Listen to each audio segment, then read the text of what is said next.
un paro de dimensiones muy considerables, que abarca a muchas instituciones de educación superior, muchas escuelas de muchas instituciones.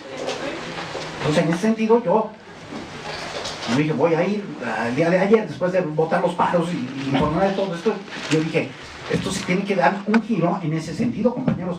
Paro total en la UNAM, y la Facultad de Derecho tiene que ser pues una de las primeras, ¿no?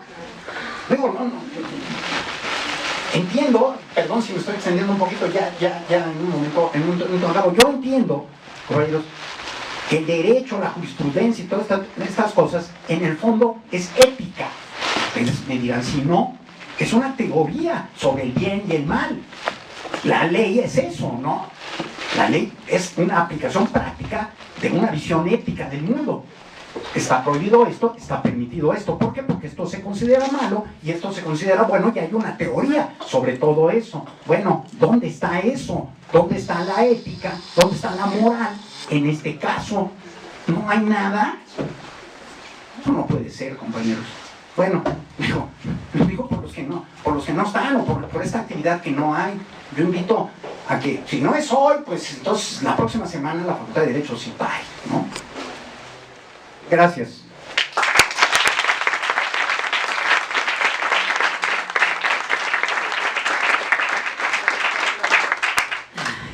Me toca a mí, ¿no? Y soy de la Facultad de Derecho, ¿no? A ver, ¿qué? ¿Perdón? Doble labor. Sí, a ver, varias cuestiones. Yo creo que hay algo importante aquí. El análisis que yo les puedo hacer, la presentación, no es un análisis, no es una presentación, la quiero hacer desde el tema de la libertad de expresión, que es el tema que yo trabajo, ¿sí? Y que definitivamente por eso agradezco la posibilidad al doctor Correas de tener la posibilidad en esta Facultad de Derecho de reflexionar. Yo creo que aquí hay varias cuestiones. Primero, y sí quiero utilizar ese término, hay un terrorismo del miedo.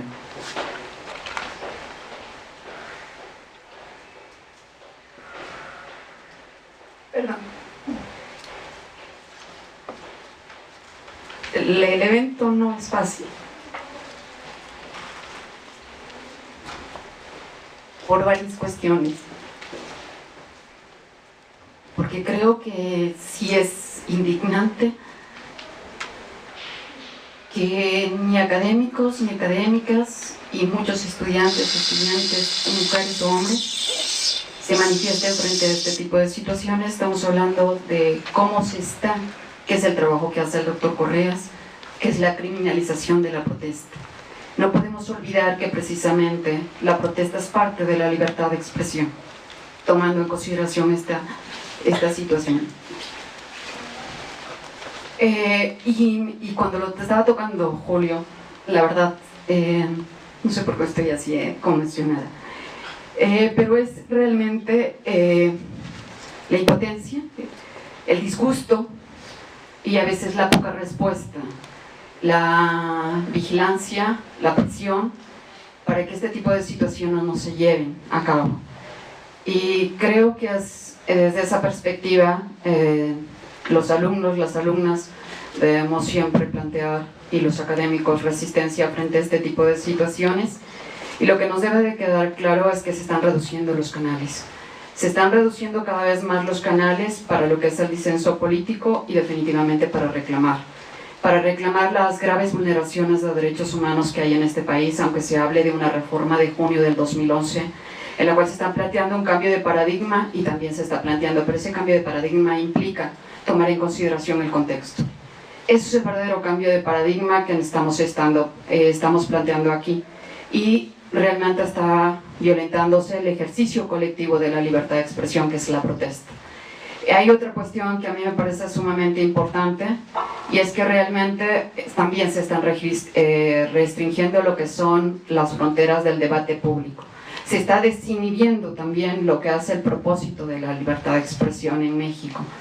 Y definitivamente, si nos damos cuenta de todas las reformas que últimamente ha habido en este país, principalmente lo que tiene que ver en torno a lo que es la libertad de expresión, nos daremos cuenta que primero se plantearon distintas propuestas de ley en la cual se estaba pretendiendo regular las marchas. No podemos plantear, es decir, no podemos invisibilizar este tipo de situaciones. ¿Por qué? Porque lo último que nos queda, la protesta es el último reducto que nos queda y que tiene que ver con la libertad de expresión. Pero además de eso tenemos leyes de telecomunicaciones. La ley de telecomunicaciones, curiosamente, a quien más exige obligaciones son a los medios de comunicación de uso social, es decir, a las radios indígenas y a las radios comunitarias. Es a las que más les está exigiendo, empezando por este tipo de cuestiones. Y frente a esto yo les diría que definitivamente la libertad de expresión resignifica realmente lo que es el derecho a la protesta, pero no solamente desde esta perspectiva de aceptar lo que son las críticas, de aceptar las críticas y también definitivamente aquellas que incomodan. Esos son estándares internacionales, no es algo que yo esté planteando. No se supone que nos obligan esos estándares internacionales, no obligan a todas las autoridades de este país esos estándares internacionales.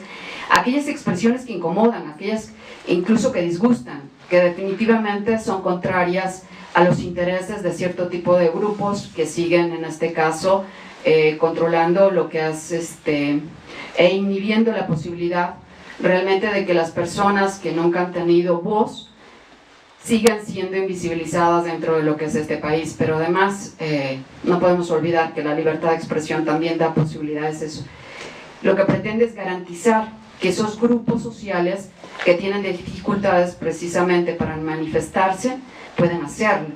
Se supone que esta es una función definitivamente, aún ahí otra vez me uno a Julio, desde la perspectiva de que realmente quiero hablar ahorita de Estado, aún cuando estemos planteando del Estado, es una obligación, ¿sí?, de garantizar desde la perspectiva de lo que son una diversidad de medios de comunicación en México, como si la ley de telecomunicaciones lo que está fomentando es una concentración de medios de comunicación. Ahí encontramos otro problema. Entonces, si hay una concentración de medios de comunicación, si no es posible que los distintos grupos sociales puedan acceder a los distintos medios de comunicación, que también nos encontramos en otro problema, ¿sí? Y si además las radios indígenas y las radios comunitarias se les exige más, lo único que está quedando es la protesta, ¿sí? Es el último reducto que actualmente tenemos, ¿sí? Y este tipo de situaciones lo que busca finalmente es desinhibir esa participación por parte de los alumnos. Y sí es indignante que en la Facultad de Derecho no se lleve a cabo este tipo de cuestiones. He de decirles que cuando me lo pidieron, yo inmediatamente dije, pues déjenme ver, a ver qué posibilidades tenemos para lograr un auditorio. Pero lo más terrible es que no fue la dificultad para el auditorio. Lo terrible fue que yo envié el póster que elaboraron, en este caso el grupo de crítica jurídica, a la Comisión Interamericana, y los de la Comisión Interamericana, algunos abogados que yo conozco de la Comisión Interamericana, me dijeron qué es lo que requieren ustedes. Sin embargo, lo envié a otro tipo de personas y me plantearon, y ahí voy con lo que es el terrorismo del miedo, ¿no? Y me plantearon directamente la cuestión de tengan cuidado, ¿no? Y este tipo de situaciones quizás que yo creo que es la que nos debe indignar. No nos pueden quitar la posibilidad de la voz, de la resistencia, y no podemos seguir siendo indiferentes frente a este tipo de situaciones. Siempre es muy fácil, por eso es que vinculan cuando trataban cómo se ha cubierto por los distintos medios de comunicación. Ahí nos podemos dar cuenta cómo la concentración inhibe este tipo de protestas, porque realmente hay una desinformación. Yo solamente encontré información sobre las escuelas normales en muy pocos espacios, de qué medios de comunicación están cubriendo realmente quiénes son las escuelas normales. La escuela normal de Ayotzinapa, cuál es realmente el contexto, qué es lo que se está reivindicando, por qué se está luchando, cuál es su historia. Y son muy pocos los medios de comunicación que están tomando en consideración esto, ¿sí? Y cómo realmente se está buscando inhibir. Yo solamente les diría, hay que tener cuidado con este tipo de situaciones, y por eso definitivamente siempre he de agradecer tanto al doctor Correa como varios del grupo de crítica jurídica que a los de derecho nos den esa posibilidad, ¿no? Sé que muchos de ellos son abogados, otros son sociólogos que he tenido la posibilidad de conocer, y que nos den estos espacios para reflexionar, ¿no? Y eso sería todo. Muchísimas gracias.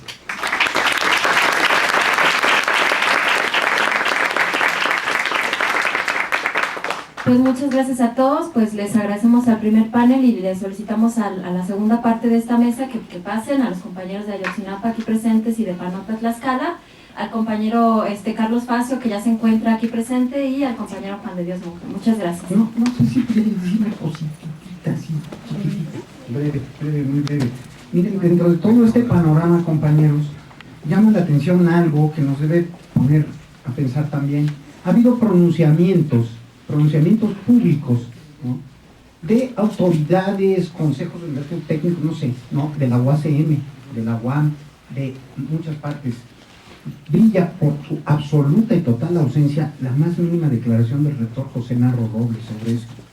Eso es absolutamente inadmisible, eso es asqueroso, compañeros. Es la cosa más deshonesta que yo haya visto en un rector de la UNAM, ¿no? Nunca se había llegado a un nivel de silencio cómplice de los crímenes como el que José Narro Robles está haciendo en este momento. Nada más.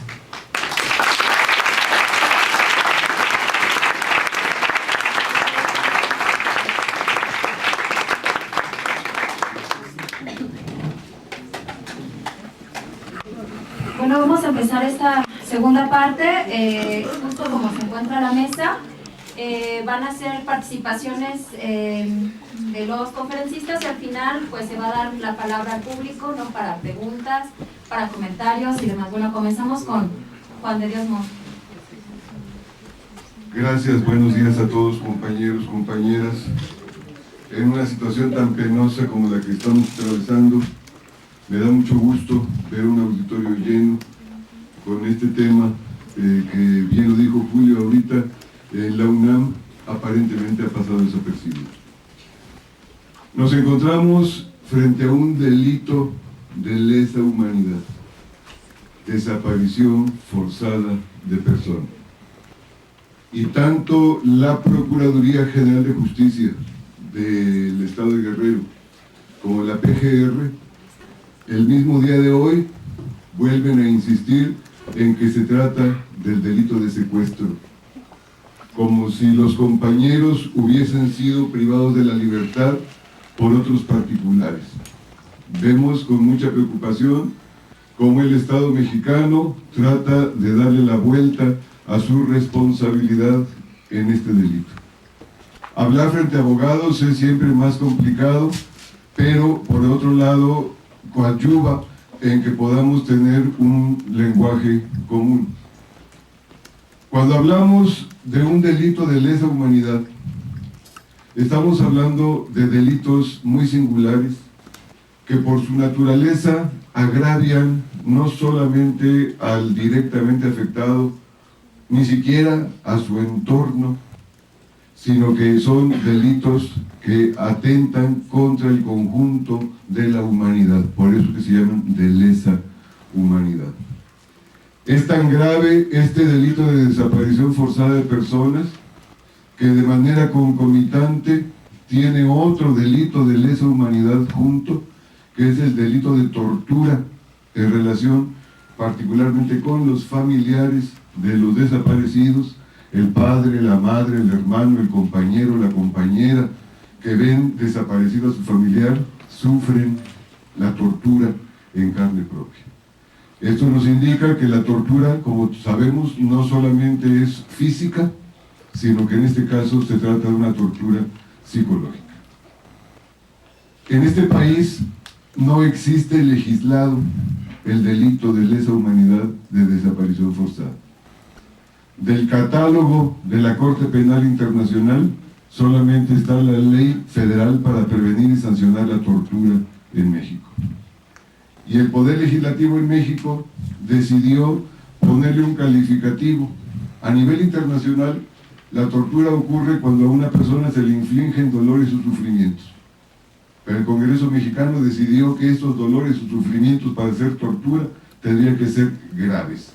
No obstante que México está obligado a adecuar su legislación interna al marco internacional y que el marco internacional no establece la gravedad para que se tipifique el delito, bueno, en México todavía estamos en esa circunstancia. Sabemos que hay una iniciativa de ley atorada en el Congreso de la Unión ya hace más de un año para tipificar el delito de desaparición forzada de personas, pero no lo han querido sacar adelante. Este comentario lo hago como un marco de referencia porque desde mi punto de vista, en este caso de Ayotzinapa, hay una responsabilidad muy clara de los 3 niveles de gobierno, de los 3 poderes de la Unión. Cuando dice el señor presidente de la República, Enrique Peña Nieto, que no es competencia federal, que le dice al gobernador, da la cara y responde. Cuando el Procurador General de la República dice es un asunto de jurisdicción local. Cuando el secretario de Gobernación avienta la pelotita también al gobierno local, por omisión se hacen responsables en este delito tan grave. En este delito que además cada instante representa la vida o muerte del desaparecido. Sabemos que los compañeros se encuentran en las mazmorras del Estado y que seguramente estarán siendo víctimas de la tortura y por lo tanto cada momento que pasara o que pasa es crucial para encontrar con vida a nuestros compañeros. Cuando la Procuraduría General de la República deja pasar casi 2 semanas para luego decir, bueno, siempre sí aceptamos la jurisdicción, reconocemos la competencia y atraemos el asunto. ¿Cuánta distancia podían haber recorrido los perpetradores materiales llevando consigo a los compañeros desaparecidos en este periodo? Fue crucial ese periodo y por lo tanto hay una responsabilidad penal en un delito de lesa humanidad de los 3 niveles de gobierno. Por supuesto que el gobierno local no puede de ninguna manera sustraerse de esta responsabilidad tan grave. Hemos visto cómo históricamente se ha criminalizado el ser normalista rural en este país. Hay algunos compañeros abogados que sostienen que pudiera estarse tipificando además otro delito de lesa humanidad, que es el de genocidio, en relación particularmente con la comunidad normalista rural de este país. Quizá pudiéramos discutirlo, pero cuando menos hay algunos indicios que nos pueden indicar que fue un ataque premeditado, preparado y ejecutado con toda precisión por fuerzas del Estado, pero además con grupos paramilitares que actúan con la aquiescencia del propio Estado. Toda vez que en México no está legislado este delito y solamente se encuentra legislado en un tratado internacional firmado por México y ratificado por el Senado, que se convierte en ley suprema de toda la Unión, por esa simple razón era de competencia federal desde un principio conocer de este delito. Como México ya reconoció a la Corte Penal Internacional, pero hicieron 2 candados para reconocer esta jurisdicción. Uno, que fuera a petición del Poder Ejecutivo Federal o, en su defecto, a petición del Senado de la República. Sabemos que Enrique Peña Nieto sería incapaz de hacer una denuncia de esta naturaleza porque es el propio Estado que él representa el directamente responsable de estos delitos. Ustedes saben mejor que yo que los delitos de lesa humanidad, el perpetrador siempre es el Estado, ya sea a través de los órganos de represión directamente vinculados al Estado o por conducto de personas con la aquiescencia del propio Estado. Desde mi punto de vista y por la brevedad del tiempo, voy directo a la propuesta que yo traigo. Me parece que aprovechando las circunstancias de que el Senado de la República ha hecho un pronunciamiento público en relación con este delito y exigen el esclarecimiento de los hechos, y que el día de ayer inclusive firman un punto de acuerdo para pedir la desaparición de poderes en Guerrero por este mismo asunto?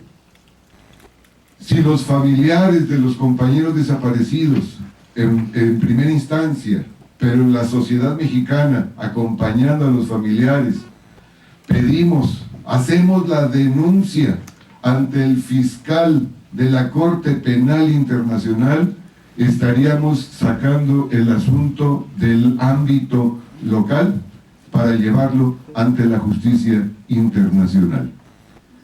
Yo sé que en la Corte Penal Internacional, que es una instancia de la ONU, arrastra una gran cauda de descomposición y de desprestigio.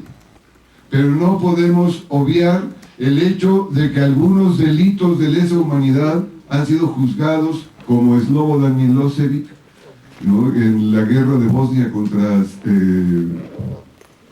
Bosnia-Herzegovina con Serbia, en donde fue juzgado por delitos de lesa humanidad, en este caso crímenes de guerra, que fueron acusados. Entonces, a pesar del desprestigio de la ONU, y a pesar del desprestigio de la propia Corte Penal Internacional y su carácter sectario, yo creo que hoy tenemos condiciones políticas y sociales y jurídicas para poder exigir la presentación con vida de nuestros compañeros desaparecidos. Si a pesar de tratar de motivar al fiscal de la Corte Penal Internacional a través de una petición directa del Senado de la República, y pensando que el Senado se negara a pedir la jurisdicción de la Corte Penal Internacional, entonces creo que como sociedad civil encabezada por los familiares de los desaparecidos, pudiéramos pedirle al fiscal aportarle todos los elementos de prueba que tenemos en este momento al alcance para motivarlo al fiscal que haga una investigación de oficio, que en el reglamento de la Corte Penal está autorizado para hacerlo, y si después de hacer esta investigación parcial de oficio, él encuentra elementos suficientes que hagan presumir la existencia de un solo delito de lesa humanidad, el propio fiscal puede pedir al Pleno de la Corte la autorización para hacer una investigación completa. Si esto ocurriese, aún sin la autorización del Poder Ejecutivo ni del Senado de la República, estaríamos haciendo funcionar un aparato de justicia internacional que, a pesar de que tiene vigencia en nuestro país, nunca ha sido utilizado y, por el contrario, se ha tratado de invisibilizar la posibilidad de la Corte Penal Internacional. Si vemos toda la información como se ha venido dando, sabemos que hay lo que llaman el principio de definitividad, que tenemos que agotar primero las instancias internas para poder acudir a las internacionales. Pero hay una excepción. Cuando es notoria la omisión del Estado, la intencionalidad del Estado para no realizar esa investigación, entonces estamos eximidos de la obligación de agotar el principio de definitividad. Y entonces, frente a estas circunstancias, cuando hoy el Procurador General de la República vuelve a insistir que se trata de secuestro, ustedes saben que los elementos del cuerpo del delito de desaparición forzada es cuando una persona es sustraída por el Estado, las fuerzas represivas del Estado, o personas con la aquiescencia del Estado, y esto sigue con la negación, como lo están haciendo, de que están en poder del Estado los desaparecidos. Se están dando los elementos del cuerpo del delito de desaparición forzada.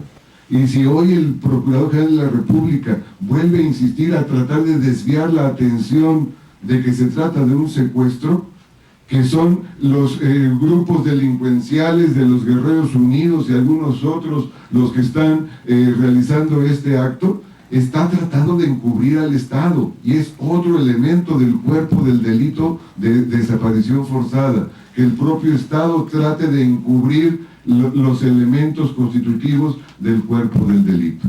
Entonces yo creo que sí hay, no es nada sencillo, por supuesto. Estamos con una idea que abriría brecha, ¿no? Porque por primera vez en la historia de este país estaríamos acudiendo a una instancia internacional para obligar al Estado a la presentación con vida de nuestros compañeros. La política de comunicación que ha seguido tanto el gobierno de Guerrero como el gobierno federal ha sido tan errática, tan parcial, tan sesgada, que por supuesto da elementos también para pensar que lo hacen con toda mala intención. Dijeron, cuando aparecieron esas fosas clandestinas en Guerrero, en Iguala, dijeron que eran 28 cadáveres. Y al día siguiente, el Procurador General de Justicia del Estado dice, cuando menos 2 de esos cadáveres no corresponden porque son mujeres. Sabemos que en Ayotzinapa son puros varones y había 2 cadáveres de mujeres. Y luego nos dicen, de estos cadáveres, cuando menos tienen 2 semanas y un máximo de 2 meses enterrados. En ese momento, hacía apenas una semana que habían desaparecido a nuestros compañeros. Por lo tanto, no era factible que fueran de ellos los cadáveres. El día de ayer en la noche, la PGR anuncia que de los resultados de los exámenes de ADN de los primeros 28 cadáveres, encuentran que ninguno corresponde a los compañeros de Ayotzinapa. Yo creo que esta es una buena noticia, pero de todas maneras, ¿quiénes son? ¿Quién los llevó allí? ¿Por qué motivo están allí? Son seres humanos en donde se ha perdido de vista totalmente que en un Estado de Derecho, el peor delincuente, el asesino, el desaparecedor, el peor asesino, Enrique Peña Miente, tiene derecho a un juicio justo. Tiene derecho a ser oído y vencido en juicio. Por lo tanto, por un lado, debemos exigir hoy con más fuerza que nunca que vivos los llevaron, vivos los queremos. Y tenemos elementos formales, elementos de la realidad objetiva que permiten que alimentemos la esperanza. Se abrieron alguna vez la caja de Pandora y soltaron todos los males de la humanidad. No se nos puede olvidar que lo que quedó dentro de la caja de Pandora fue la esperanza. Y hoy esta esperanza se ve fortalecida con la información que vamos obteniendo. Yo tengo la certeza de que los compañeros están vivos y sometidos a una brutal tortura por parte de los esbirros del Estado. Por eso, compañeros, vivos los llevaron, vivos los queremos.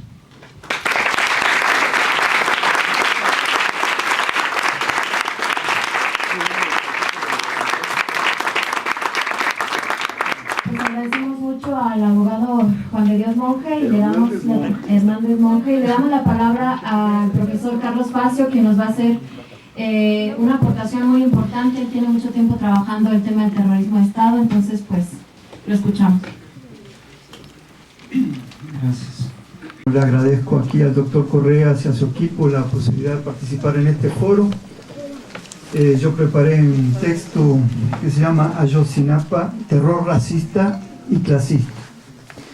No soy abogado, pero comienzo diciendo que fue un crimen de Estado. Los hechos de Iguala, donde 6 personas fueron asesinadas, 3 de ellas estudiantes, donde hubo 20 lesionados, 1 con muerte cerebral, y resultaron detenidos desaparecidos de manera forzada 43 jóvenes de la Escuela Normal Rural Isidro Burgos de Ayotzinapa, configuran crímenes de lesa humanidad. Los ataques sucesivos de la Policía Municipal y un grupo de civiles armados contra estudiantes, las ejecuciones extrajudiciales, la desaparición forzada tumultuaria y la tortura, desollamiento y muerte de Julio César Fuentes, a quien con la modalidad propia de la guerra sucia le vaciaron la cuenca de los ojos y le arrancaron la piel de su rostro, todo eso fue un acto de barbarie planificado, ordenado y ejecutado de manera deliberada no se debió a la ausencia del Estado y tampoco fue un hecho aislado. Forma parte de la sistemática persecución, asedio y estigmatización clasista y racista de los tres niveles de gobierno, el federal, el estatal y el municipal, hacia los estudiantes normalistas de Ayotzinapa. En ejercicio de sus funciones o con motivo de ellas, agentes estatales actuaron con total desprecio por los derechos humanos, violando el derecho a la vida de 3 de sus víctimas y una fue torturada de manera salvaje. Asimismo, los 43 desaparecidos fueron detenidos con violencia física por agentes del Estado y trasladados en patrullas oficiales, seguido de la negativa a reconocer el acto y del ocultamiento de su paradero, lo que configura el delito de desaparición forzada. De acuerdo con el artículo 149 bis del Código Penal Federal, también podría configurarse el delito de genocidio, dado que se procedió a la destrucción parcial de un grupo nacional, los estudiantes de la Normal Rural de Ayotzinapa, quienes han sido sometidos a un hostigamiento sistemático, continuado y prolongado a través de los medios de difusión masiva, con la participación directa de funcionarios públicos en la planeación y perpetración de los hechos. Al respecto, cabe recordar que el 12 de diciembre de 2011, 2 estudiantes de esa Normal Rural fueron ejecutados de manera sumaria extrajudicial en la autopista del Sol, en Chilpancingo, Guerrero. 4 más resultaron heridos y 24 fueron sometidos a torturas y tratos crueles y degradantes por funcionarios policiales. En esa ocasión, estoy hablando de 2011, capturado en el lugar de los hechos, el estudiante Gerardo Torres fue aislado, incomunicado y trasladado a una casa abandonada en Supango, donde lo desnudaron y torturaron. Después, con la intención de fabricar un culpable o un chivo expiatorio, le sembraron un arma AK-47 de las llamadas cuernos de chivo y lo obligaron a disparar y a tocar los casquillos percutidos para impregnar sus manos de pólvora, con la intención de imputarle la muerte de sus 2 compañeros que habían sido asesinados por la policía en la autopista. Entonces se determinó que hubo un uso excesivo y desproporcionado de la fuerza coercitiva del Estado y de las armas de fuego, es decir, se actuó al margen de los protocolos antimotines y también con armas de alto poder, con el objetivo de contener una manifestación pública. 2 agentes sindicados como autores materiales de los homicidios están hoy en libertad. A 2 años y medio de aquellos hechos, existen evidencias testimoniales de que entre los policías, ministerios públicos y militares del Estado de Guerrero existe un desprecio y un odio criminal contra los estudiantes de Ayotzinapa. Y ahora como entonces, como tantas veces antes, desde 1968, cuando la matanza en la Plaza de las Tres Culturas, en Tlatelolco, asistimos entonces como ahora a una acción conjunta, coludida, de agentes del Estado y escuadrones de la muerte, cuya misión es desaparecer lo disfuncional al actual régimen de dominación. Huelga decir que la figura de la desaparición forzada como instrumento y modalidad represiva del poder instituido no es un exceso de grupo fuera de control, sino una tecnología represiva adoptada racional y de manera centralizada, que entre otras funciones persigue la diseminación del miedo y del terror. Ante la gravedad de los hechos y el escrutinio mundial, el gobierno de Enrique Peña Nieto vive en la coyuntura una aguda crisis, producto de las presiones a las que está siendo sometido tanto por la ONU como por la OEA, como por el Departamento de Estado de Estados Unidos, como por la Convención Interamericana de Derechos Humanos, la Comunidad Europea y muchas ONGs, entre ellas Amnistía Internacional.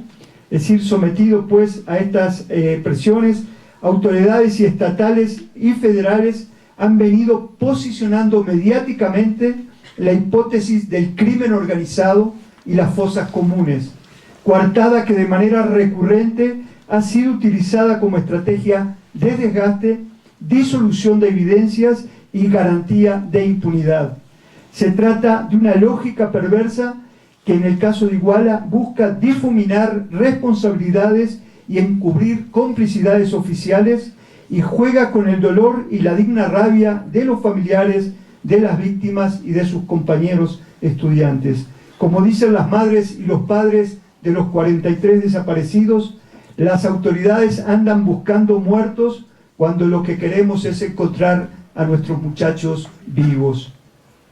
No es creíble que los hechos hayan respondido a una acción inconsulta de un grupo de efectivos policiales. Resulta en extremo sospechoso que desde un principio no se contemplara la cadena de mando en el marco del operativo Guerrero Seguro, donde participan diversas corporaciones de seguridad, entre ellas el Ejército, la Marina de Guerra, la Policía Federal, la Procuraduría General de la República, y que incluso se facilitaron las fugas del director de Seguridad Pública de Iguala, Francisco Salgado Valladares, y de su jefe, el alcalde con licencia, José Luis Abarca, de quien ahora todos dicen que sabían que estaba vinculado al grupo delincuencial Guerreros Unidos. 16 de los 22 policías municipales procesados dieron positivo en la prueba de rodicionato de sodio, es decir, dispararon sus armas y podrían ser los autores materiales de los 3 o los 6 asesinados. Falta saber quiénes son los responsables intelectuales y cuál fue el verdadero móvil de los hechos, incluidas las 43 desapariciones forzadas. Según consignó Vidulfo Rosales, abogado del Centro de Derechos Humanos de la Montaña Tlachinolan, las autoridades ministeriales no procedieron a realizar un interrogatorio profesional y exhaustivo que diera elementos para localizar con prontitud a los jóvenes detenidos desaparecidos. Es decir, Tlachinola está llevando el caso por encomienda de los familiares y de los estudiantes normalistas, y entonces de un primer momento estuvieron en contacto con las autoridades del Estado de Guerrero. Ellos son los que dicen esto. Agentes del Ministerio Público actuaron con negligencia e insensibilidad y podrían resultar cómplices en la acción de manipular evidencias y enturbiar y enredar los hechos. Amnistía Internacional calificó la investigación judicial como caótica y hostil hacia los familiares y compañeros de las víctimas. Hostilidad que ha sido extensiva a las peritas del equipo técnico de forenses argentinas, en quien familiares y estudiantes han depositado su confianza y ven como único mecanismo de certeza en caso de una eventual aparición de restos en alguna fosa. Cabe reiterar que una vez más hubo un uso desproporcionado de la fuerza coercitiva del Estado, y hay que insistir en la cadena de mando. Los hechos ocurrieron en presencia de la Policía Estatal y Federal. También habían ahí agentes del Centro de Investigación y Seguridad Nacional, el CISEN, que es la Policía Política del régimen, pero también de elementos del Batallón de Infantería número 27, que depende de la 35 Zona Militar, en particular del denominado Tercer Batallón, una unidad de fuerzas especiales a cargo, entre otras, de las tareas de inteligencia. Ambos batallones tienen sus cuarteles en Iguala, además de que en ese estado, en Guerrero, como en muchos otros, existen bases de operación mixta, las llamadas BOM, que suelen ser coordinadas por las Fuerzas Armadas, o sea, suelen ser coordinadas por el Ejército o por la Marina de Guerra. Además, si como declaró públicamente el gobernador de Guerrero, Ángel Aguirre Rivero, había informado con anterioridad a los hechos del 26 y 27 de septiembre a la Secretaría de la Defensa Nacional, al CISEN y a la Procuraduría General de la República sobre los presuntos vínculos del edil de Iguala, Abarca, con el cártel de los Guerreros Unidos, se supone que también en Iguala estaba bajo la lupa de la CEIDO, es decir, la Subprocuraduría Especializada de Investigación en Delincuencia Organizada. Entre las inconsistencias o lagunas del caso, es necesario decir que entre la primera y la segunda balacera, el ejército dejó pasar 3 horas. El porqué de eso sigue siendo una incógnita. Como denunció el joven Omar García, representante del comité estudiantil de Ayotzinapa, y quien estuvo esa noche en el lugar de los hechos, luego de ser agredidos a balazos por la policía municipal, efectivos castrenses sometieron a los normalistas. García narró que al Hospital Cristina, a donde llevaron al estudiante Edgar Andrés Vargas herido con un balazo en la boca, los soldados, cito, los soldados llegaron en minutos cortando cartucho, insultando. Nos trataron con violencia y nos quitaron los celulares. Al médico de guardia le prohibieron que atendiera a Edgar. En Guerrero, el control territorial lo tiene el ejército, igual que en Chiapas, igual que en Oaxaca. Un ejército que actúa bajo la lógica de la contrainsurgencia, es decir, del enemigo interno, y que vive obsesionado con la presencia de la guerrilla. Bueno, hay 4 grupos armados que en esta coyuntura se han pronunciado sobre estos hechos de Iguala: el EPR, la FARC-LP, las milicias populares y el ERPI. Más allá de ello, y de los fines políticos mezquinos de los partidos políticos con vistas a los comicios intermedios de 2015 y los presidenciales de 2018, resulta obvio que por acción u omisión, los mandos castrenses de la zona tienen responsabilidad en los hechos protagonizados por policías y paramilitares de Iguala, además de que quedó demostrada una vez más la delegación parcial del monopolio de la fuerza del Estado en un grupo paramilitar y o delincuencial. Existen indicios que sugieren el montaje de una gran provocación. Pudo tratarse de un crimen mayor para ocultar otro. La ejecución, es decir, el otro crimen que se estaría buscando ocultar con esta acción, sería la ejecución extrajudicial de 22 personas por el ejército en Tlatlaya, en el Estado de México, y el encubrimiento de esos hechos por los mandos de la Secretaría de la Defensa Nacional. Desde 2006, las Fuerzas Armadas han venido exterminando enemigos en el marco de un estado de excepción permanente de facto. Los hechos de Iguala confirman la regla. Fue un crimen de Estado. La Secretaría de la Defensa Nacional mintió en el caso Tlatlaya.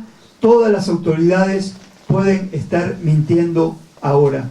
En ese contexto y en el de una conflictividad en aumento, es decir, recordemos los sucesos del lunes 13, cuando resultaron incendiadas las sedes del gobierno, de la legislatura y del municipio de Chilpancingo, que exhibe un escalamiento en el nivel de la confrontación. En ese contexto, decía, cabe enfatizar el sentir de los padres y de los estudiantes de Ayotzinapa. Búsqueda con vida de los 43 estudiantes detenidos desaparecidos, castigo a los culpables y apoyo a las normales rurales que quieren ser desaparecidas también por el gobierno federal en el marco de la contrarreforma educativa aprobada en 2013. Vivos los llevaron, vivos los queremos.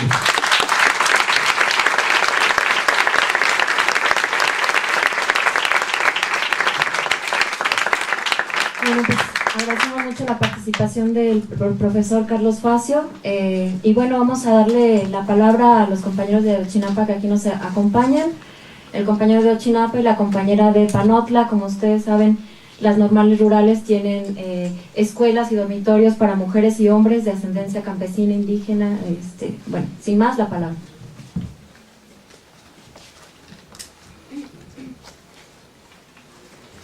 Bueno, sí quisiera presentarme.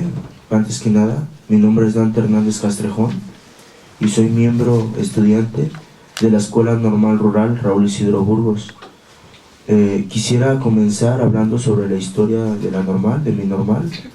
Una normal que se fundó desde antes del presidente Lázaro Cárdenas, que ya tiene hoy en día 88 años y que al parecer el gobierno se está pues ensañando en eso, ¿no? En querer cerrarlas.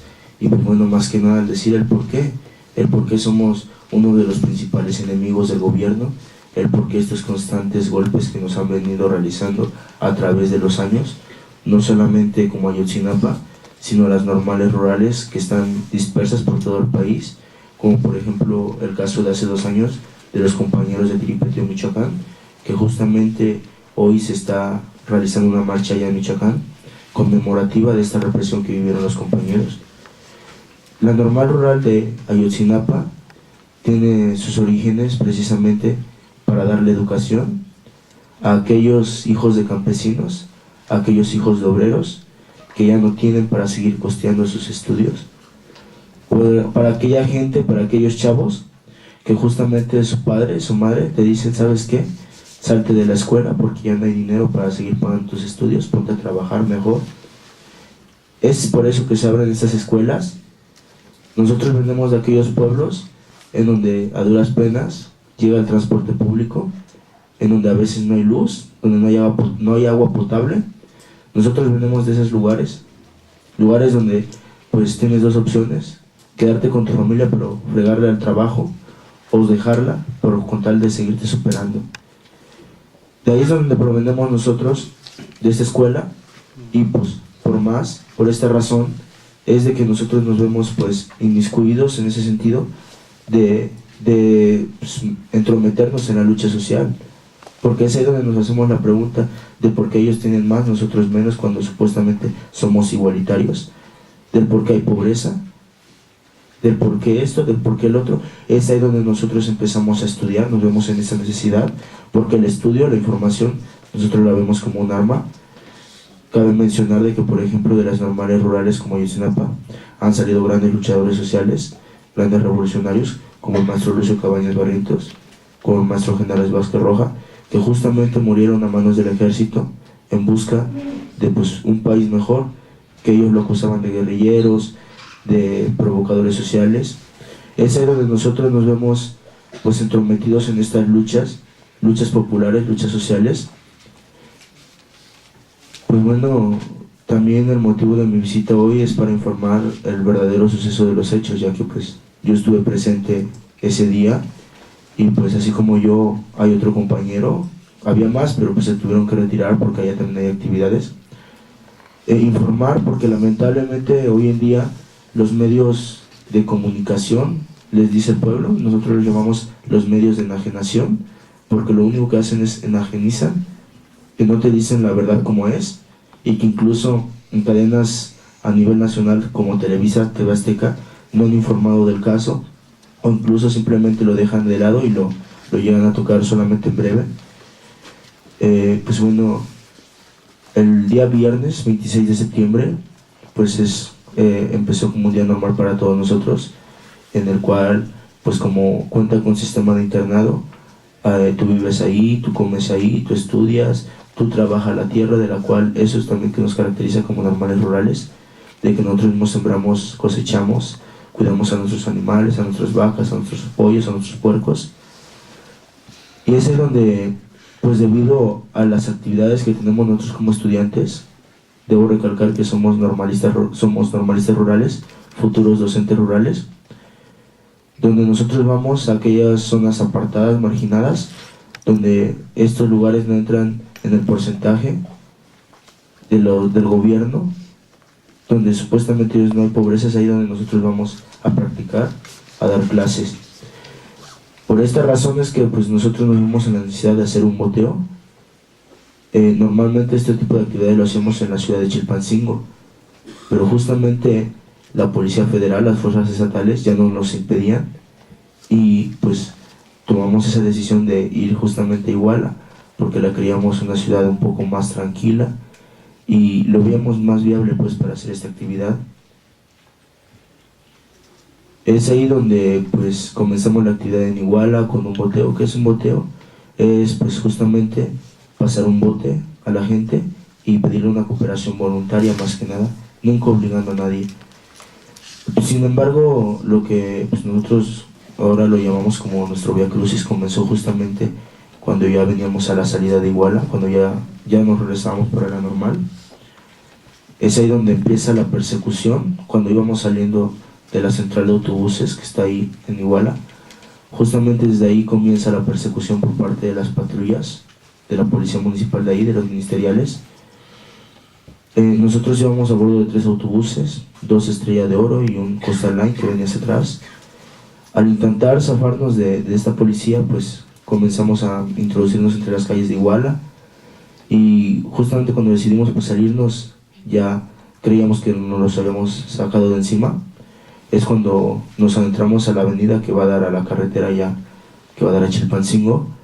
Es ahí justamente donde una patrulla también de municipal se atraviesa directamente al primer autobús, y es ahí donde nos vemos acorralados, nos vemos encerrados, porque teníamos enfrente obstruyendo el paso una patrulla, y atrás teníamos, pues, la mera verdad no nos dio tiempo ni de contar cuántas patrullas, alcancé a ver como 5, pero eran más, las patrullas que venían atrás, nos venían siguiendo. Es ahí donde nos vemos encerrados, donde pues, bueno, sí, es ahí pues donde nos vemos acorralados por la policía, y donde 2 de nuestros compañeros, yo iba en el primer autobús, pues 2 compañeros que iban también en el autobús donde yo iba, bajan justamente para decirle a la policía, a la patrulla, que se moviera, porque pues nosotros ya nos retirábamos del lugar.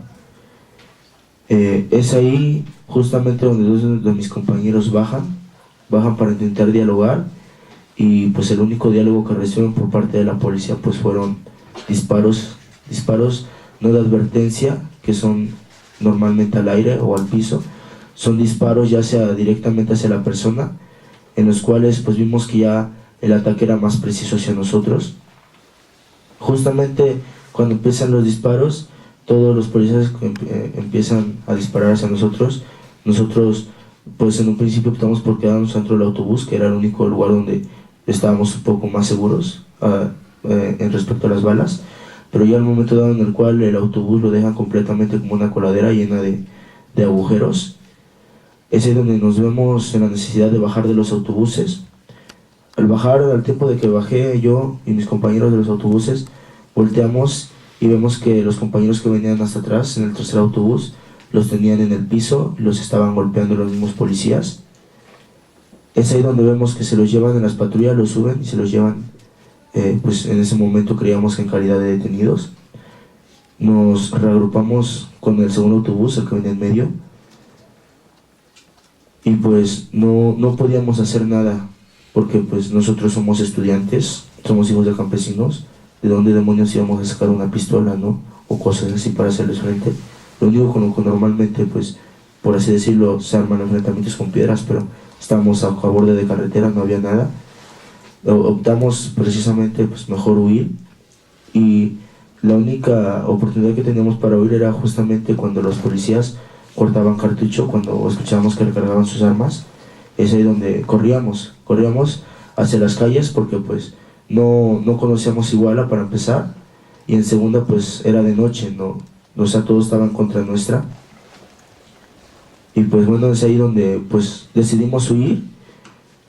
A lo lejos, ya cuando estábamos escondidos supuestamente, es cuando vemos que los policías empiezan a retirarse y comienzan a llegar las ambulancias, porque justamente uno de los 2 compañeros que bajaron fue el que recibió un impacto de bala en la cabeza, que en ese momento creíamos que pues ya estaba muerto, ya lo habían asesinado, y comienzan a recoger a todos los compañeros que estaban heridos. Nosotros vimos a los compañeros, varios compañeros que sí estaban gritando, pidiendo ayuda, y pues la impotencia era grande porque justamente no podíamos regresar y levantarlos, porque pues probablemente también nos tocaba a nosotros esa mala fortuna de que nos tocara una bala.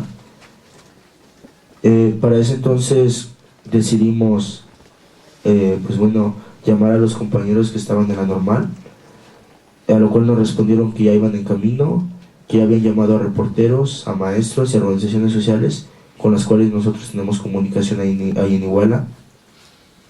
Este primer ataque por parte de la policía municipal se da alrededor de las 8:20, 8:30, un ataque que duró alrededor de 20, media hora también por parte de ellos, que eran balazos seguidos, que vuelvo a repetir, no paraban más que para cortar cartucho.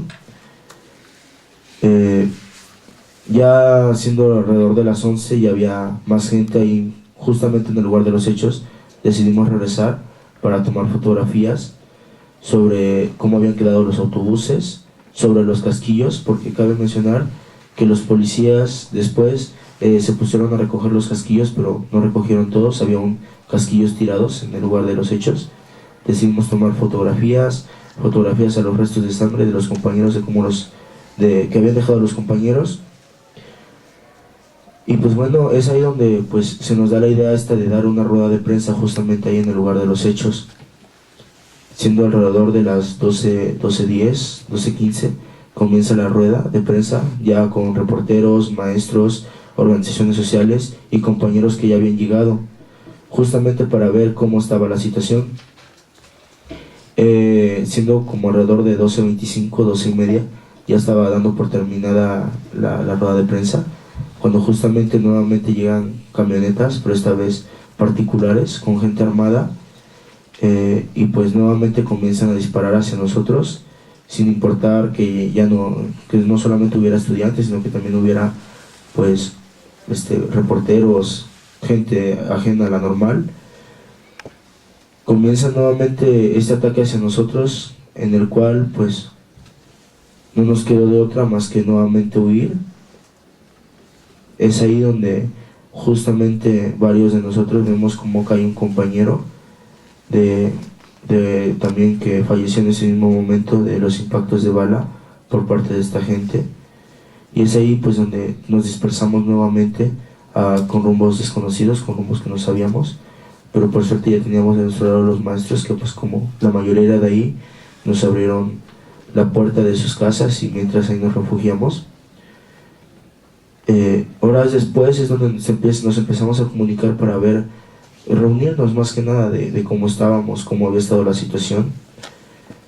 Es ahí donde nos abren al fin un acceso en lo que es el MP de ahí y nos dicen que nos iban a abrir las puertas justamente para ahí que nos reuniéramos y viéramos cómo estábamos y por si volvíamos a sufrir un ataque.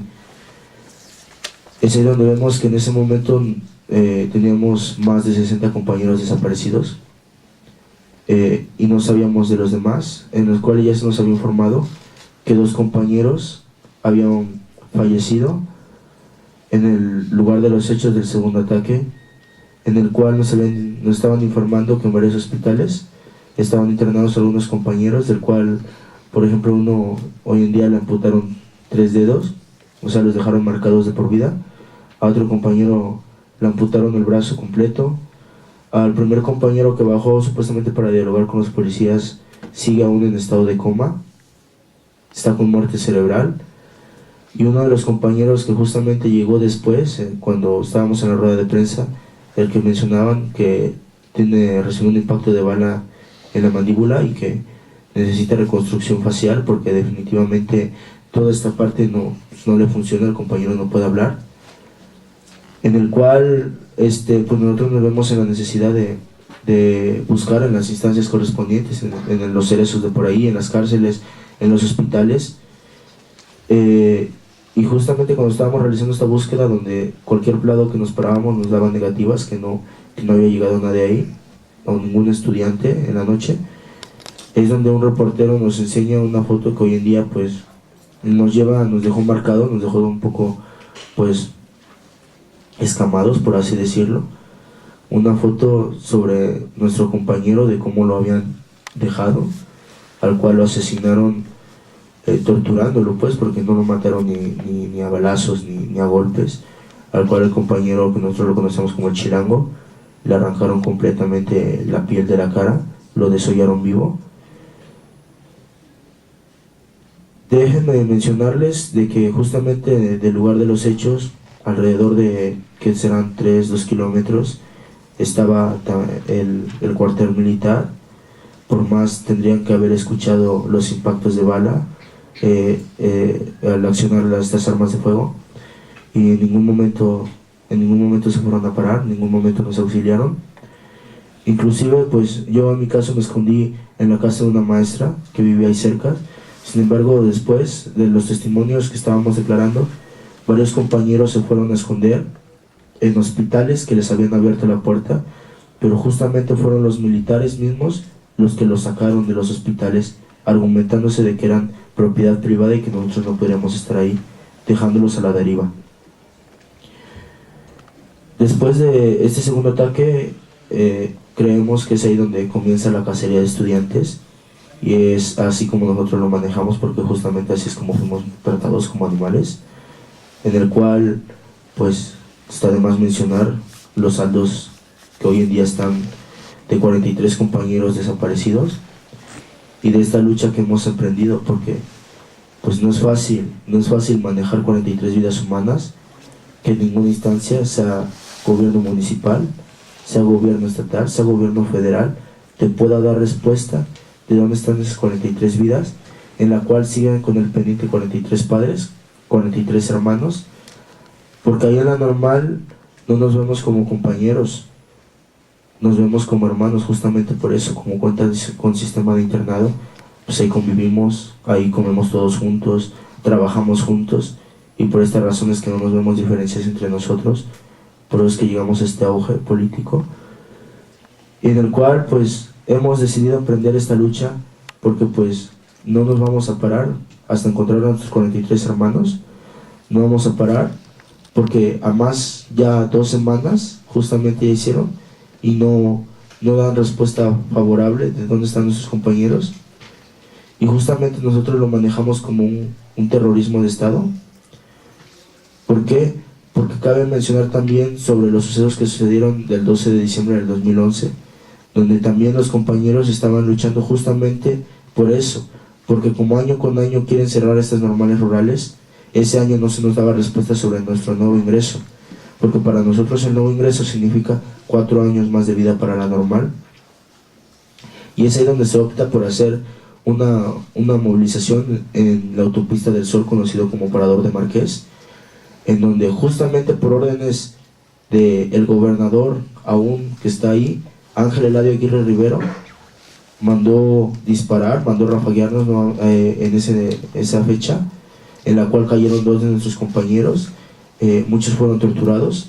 A uno de nuestros compañeros, el que mencionó el maestro, compañero Gerardo, que hoy en día es cuarteño y que sigue ahí, lo obligaron a accionar un arma de fuego, justamente para justificar que era un encuentro de disparos entre ambos, pero pues cosa que no tiene razón de ser. A raíz de ese entonces justamente la normal se ve satanizada, y pues bueno, en las últimas declaraciones que dio justamente el gobernador, el gobierno de Ángel Aguirre ya sabía que el alcalde, aún con licencia, Jorge Luis Abarca Velázquez, tenía nexos con el narco. Por eso que nosotros lo consideramos como un crimen de Estado, porque justamente por eso tanto las instancias municipales, las instancias estatales como las federales ya sabían de quién era esta persona y no hicieron nada. Hoy en día estamos en una lucha, pero no estamos solos. Compañeros de otras facultades como de acá mismo de la UNAM, compañeros del IPN, UACM, UAMS, el POLI, se están uniendo a la movilización, y no solamente acá a nivel central, sino que a nivel nacional, por ejemplo en el CENEO de Oaxaca, en la ONUEM de Michoacán, se están reuniendo justamente para ver qué vamos a hacer, porque más que un golpe para Ayotzinapa, es un golpe al sector educativo, es un golpe al sector juvenil, porque pareciera que estamos retrocediendo en el tiempo, en aquellos años de los 68, del 71, en el cual ser un joven, ser estudiante y salir a luchar por tus derechos es un crimen, y por eso te mandan golpear, te mandan asesinar, te mandan desaparecer.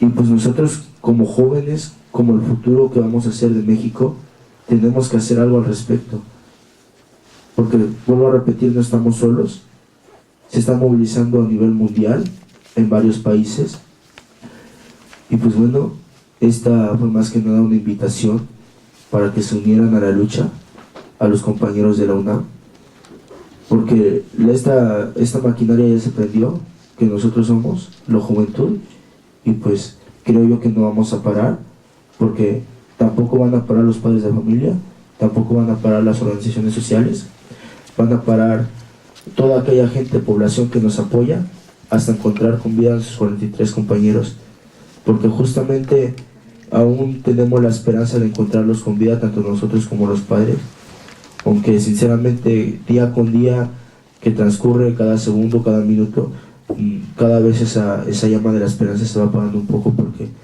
pues está difícil encontrarlos hoy en día con vida, porque sabemos cómo está este gobierno de represor, de asesino, porque nosotros no vemos distinción entre partidos políticos, nosotros vemos que todo es lo mismo, sea PRD, sea PRI, sea PAN. Y pues bueno, más que nada ese es el motivo de nuestra visita el día de hoy, para informar y para invitar a esta lucha que varias organizaciones, varios estudiantes ya se han sumado. Gracias.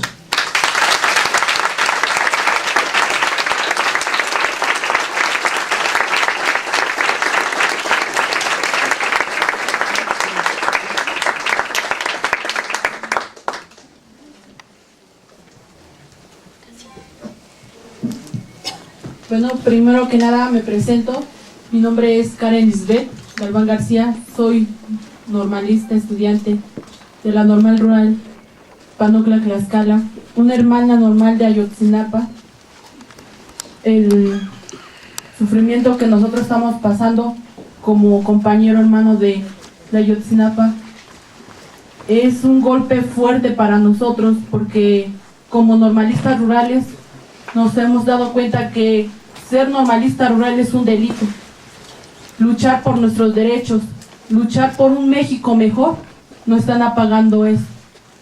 Nosotros como normalistas rurales sabemos lo que es pasar hambre, lo que es estar sentado en clase con el estómago vacío.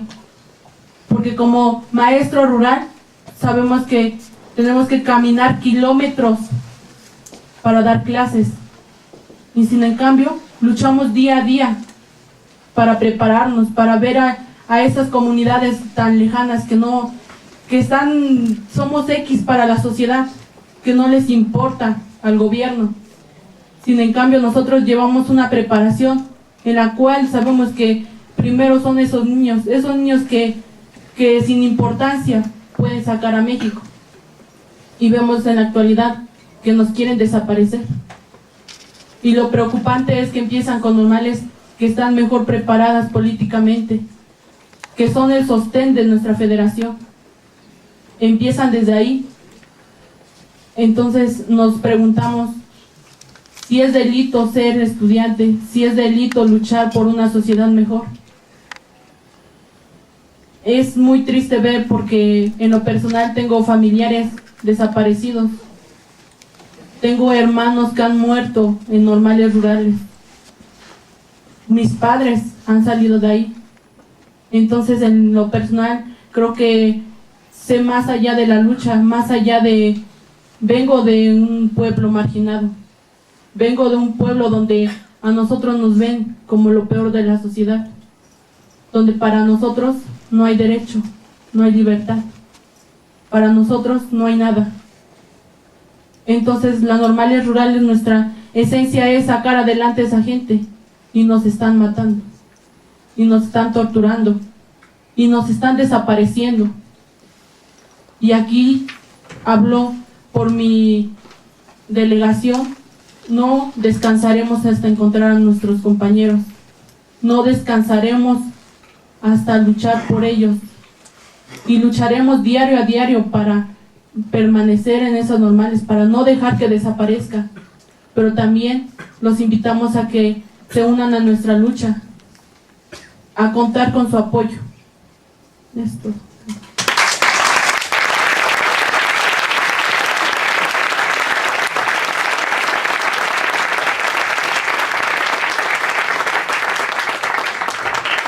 Bueno, pues agradecemos a los compañeros por este desgarrador testimonio.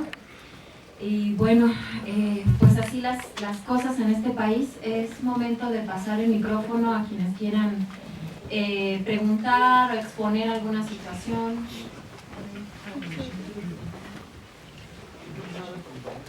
Ajá, sí. Bueno, aquí viene una compañera que nos va a pedir.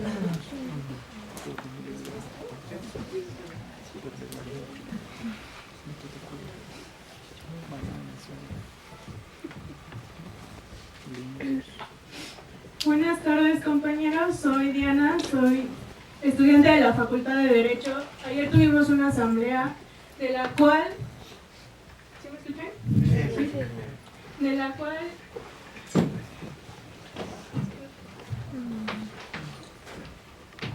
En solidaridad con nuestros compañeros de Ayotzinapa, con los compañeros del IPN, porque esto no es ajeno, redactamos una comisión que salió de ayer de la asamblea, se redactó un pronunciamiento y le voy a dar lectura. A la comunidad de la Facultad de Derecho de la UNAM, al pueblo de México, ante los hechos acaecidos en Ayotzinapa, Guerrero, y en la condición que nos emana como estudiantes, expresamos nuestra indignación y repudio a los crímenes de lesa humanidad y a la indolencia que rodea ese acontecimiento. Sentimos su dolor como el nuestro y nos solidarizamos en cada una de sus dignas exigencias. Lo que ha lastimado a los compañeros normalistas rurales y a sus familiares lastima también a la comunidad universitaria. Nos hiere a todos. Por lo tanto, actuemos en consecuencia, pues sabemos que cuando el derecho se encuentre en conflicto con la justicia, deberá prevalecer la justicia. Entendemos el ataque contra el proyecto de las normales rurales y el Instituto Politécnico Nacional. Se inscribe en un contexto de desmantelamiento de la educación pública con sentido social. Este ataque, a su vez, responde a la imposición de las denominadas reformas estructurales, reforma educativa, reforma laboral, reforma energética, entre otras. Lamentablemente, la implementación ilegítima de estas modificaciones legislativas se ha realizado mediante mecanismos violatorios de derechos humanos y un ataque frontal contra ellos que se opone a las políticas del Estado mexicano. El pasado 26 de septiembre, mientras los estudiantes normalistas de Ayotzinapa realizaban una actividad de autofinanciamiento y concientización, autoridades locales abrieron fuego injustificadamente contra ellos e hicieron uso excesivo de la fuerza, lo cual resultó en 6 ejecuciones extrajudiciales y 43 desapariciones forzadas. Se constituyen crímenes de lesa humanidad y una grave afectación a la integridad personal de los alumnos y sus familiares. Por lo anterior, como comunidad universitaria y consciente de nuestras responsabilidades como estudiantes de Derecho, repudiamos enérgicamente estas violaciones a los derechos humanos en agravio a nuestros compañeros de Ayotzinapa, por lo cual exigimos en primer lugar la inmediata presentación con vida de los estudiantes desaparecidos, que el Estado asuma su total responsabilidad de los hechos y actúe con determinación y debida diligencia en las investigaciones correspondientes, sin obstaculizar la tarea de otros organismos independientes. En segundo lugar, reclamamos justicia, que se castigue a todos los implicados sin distinción de rango ni cargo, y se repare integralmente el daño y se otorguen garantías de no repetición. Nos pronunciamos por las voces de los que hoy no están, y por ellos, contra la complicidad del silencio, la Facultad de Derecho grita: Ayotzinapa somos todos. Ciudad Universitaria, 14 de octubre del 2014, estudiantes de la Facultad de Derecho.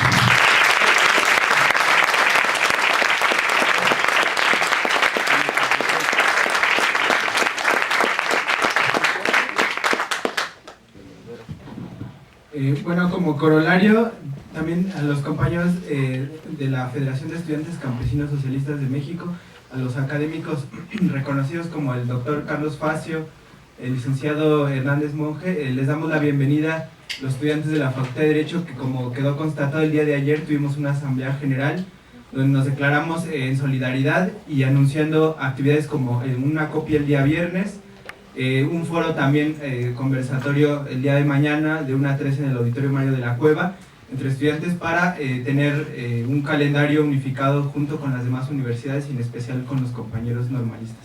Y bueno, bienvenidos profesores y estudiantes normalistas que luchan desde los años 20 y que son un ejemplo para el movimiento estudiantil de todo el país. Gracias.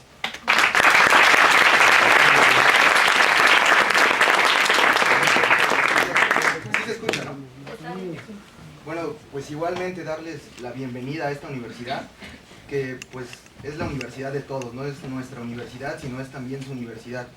Y bueno, como dice pues el águila de aquí de nuestra facultad, esta es la Casa de la Libertad, y aquí es donde se deben de discutir estos temas tan preocupantes. Porque al fin y al cabo, pues nosotros el día de mañana vamos a trabajar en las instituciones, vamos a trabajar para las instituciones, y si sigue inundándonos esta indiferencia, pues la verdad este país no va a cambiar de ninguna manera. Creo que tenemos una gran oportunidad como alumnos de la Facultad de Derecho para hacer esa chispa que encienda la pradera de la indiferencia. Hace un momento se le dio la bienvenida a los compañeros de Ayotzinapa en Rectoría, y la verdad es una pena que ni siquiera se nombre al comité de la Facultad de Derecho. Llegaron todos los comités de las facultades y todos pues con sus respectivos pronunciamientos, pero la verdad sí es de dolernos que nosotros no vayamos a esto. Ahora, un reconocimiento a los compañeros del Centro de Estudiantes de Derecho que han estado presentes, han estado convocando a la comunidad, y qué bueno que se hagan este tipo de cosas. Ahora, pues hacerle la invitación a todos ustedes de que en los salones de clase se discuta, que en los salones se hable, si a lo mejor no estamos a favor del paro, pero que se hable, que se escuche, que nosotros seamos los que invitemos a los compañeros a que en verdad asistan a estos foros. Créanme, muchas veces nosotros estamos en contra de ellos, pero si nosotros habláramos y nos acercáramos a ellos, pues crecería la indignación y crecería la movilidad. Entonces, compañeros, ojalá y les repito, seamos esa chispa que pues encendamos esta pradera de la Facultad de Derecho. Gracias.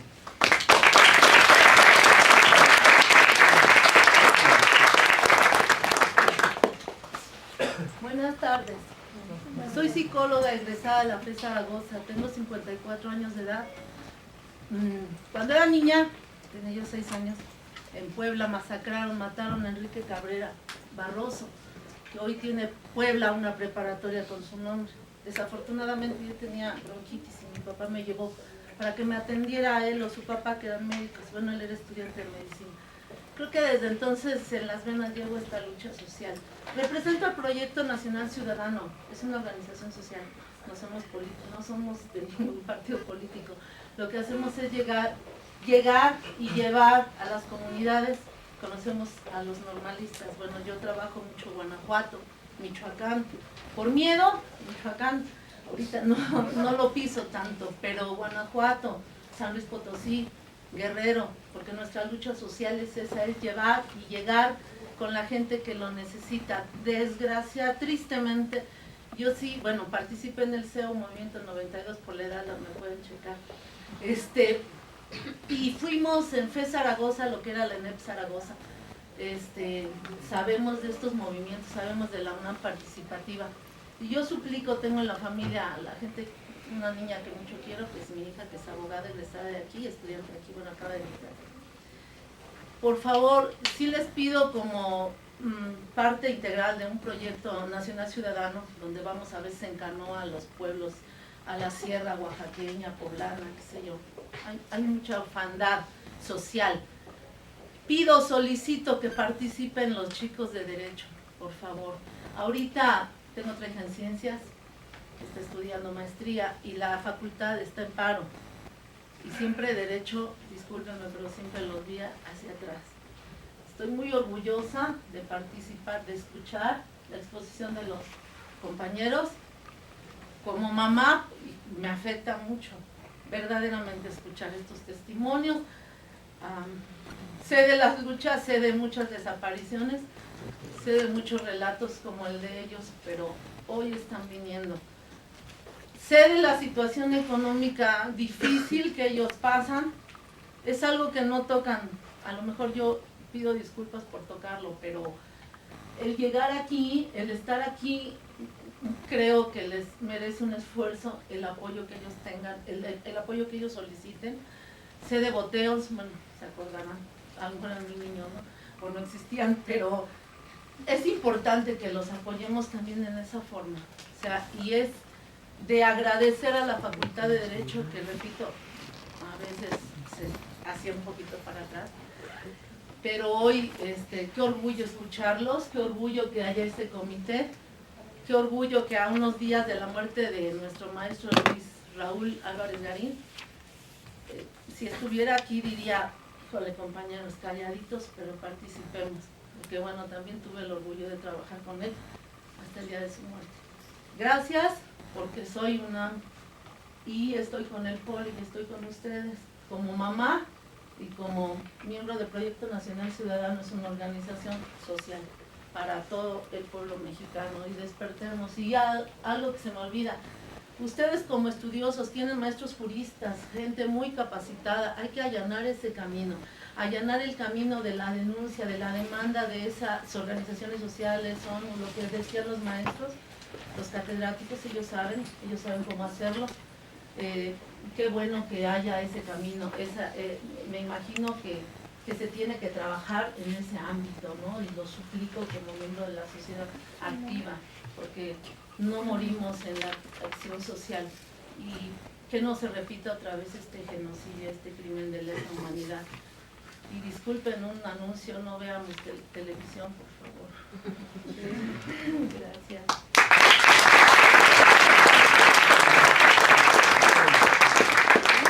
¿Qué tal? Buenas tardes, mi nombre es Marcos Zavala, soy egresado de esta facultad. Más que nada quisiera hacerles una pregunta. Mi pregunta es, ¿qué expectativas ustedes tienen del derecho? A los 4. Y a mis compañeros, preguntarles también, o que se replanteen cuál es la finalidad del derecho. Porque, pues como están las cosas, según hay reformas progresistas en materia de derechos humanos, pero la última interpretación de la Suprema Corte ha sido que todos los tratados internacionales deben de someterse a la Constitución. Entonces ya les quitan inefectividad. De ahí PGR, CNDH, todas esas instituciones están cooptadas. Entonces, ¿a dónde vamos a ir?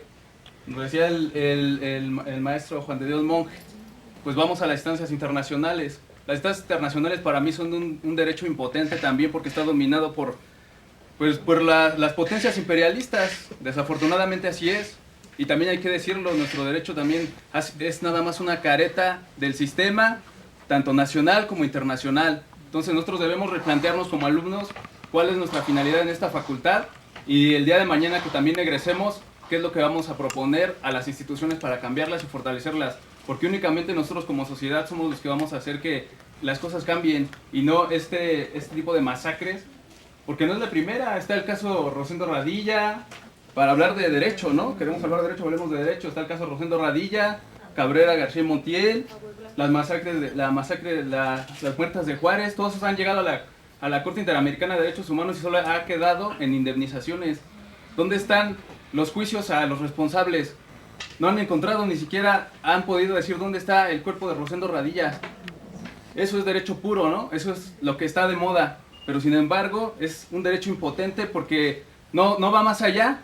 Yo quisiera que hubiera juicios políticos aquí adentro, que la Corte Penal Internacional también ejerciera esa facultad que tiene, pero sin embargo no lo va a hacer porque son criterios de los países imperialistas. Entonces, yo quisiera preguntarles, ante ese escenario, y ante, como diría Gustavo Zagrebelsky, la careta que es el derecho, que nada más sirve para legitimar los actos del gobierno, ¿qué expectativas nosotros tenemos como abogados, o qué se esperan ustedes acerca del derecho? Porque así como están las cosas, o al menos mi expectativa es que los poderes insaciables se deben de someter al derecho, porque el derecho a final de cuentas es producto de la razón del ser humano y debe de servir para el ser humano y la protección del más débil.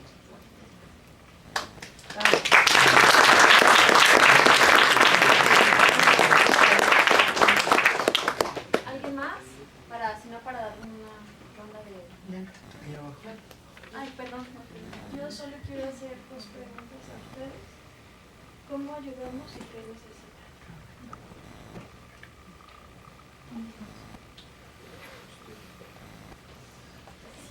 Pues bueno, precisamente ahorita lo que se está realizando en varias facultades de la UNAM, en varias organizaciones acá a nivel central, es un vivereo, porque hoy en día la normal se está recolectando personas entre compañeros estudiantes, compañeros de la FEXO, entre organizaciones sociales, padres de familia y pueblo en general. La estamos albergando ahí en la normal, y pues como cuenta con sistema de internado llega un recurso, pero sin embargo hoy en día ese recurso lo tenemos cortado por parte del gobierno, justamente por eso, porque nos estamos movilizando, y pues se nos hace un poco difícil el darle de comer a 1500 personas que no teníamos contempladas hasta cierto punto, y pues ofrecerles aunque sea un taco de arroz, un taco de frijol a aquella persona que nos va a apoyar.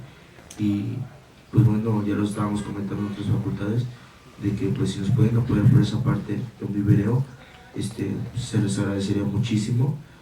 A posterior vamos a estar mandando, van a estar mandando transporte allá de la normal, justamente porque se van a ir a traer todo el víver, se va a rejuntar en la sección 9ª democrática de la gente. Ese es donde se está recolectando y ahí es donde va a llevar el transporte, donde se lo va a llevar a Ayotzinapa directamente. Y pues eso es lo primordial que necesitamos.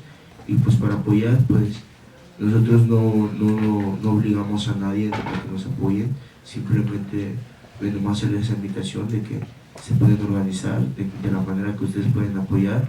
Varios compañeros de otras universidades, de otros SHs, se están organizando por medio de esto, del paro, pues, y pues ya quedaría ahí a situación de ustedes de cómo podrían apoyarnos, porque si esto paro que se está realizando de manera conjunta en varias universidades está dando un impacto mediático. Cabe además mencionar que, por ejemplo, allá abajo había mucha gente, muchos reporteros, en el cual pues sí se ve más que nada el descontento de la sociedad, el descontento juvenil, y pues bueno, esa sería la respuesta.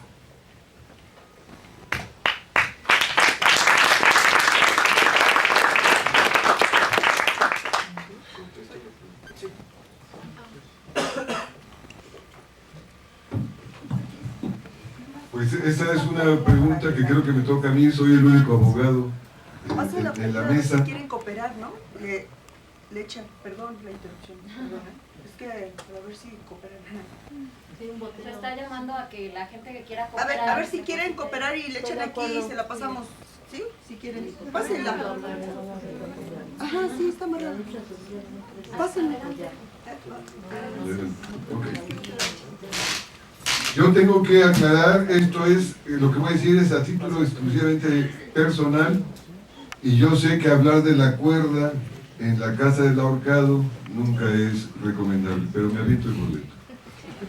Yo soy abogado egresado de la UNAM, pero soy también miembro del colectivo de abogados zapatistas.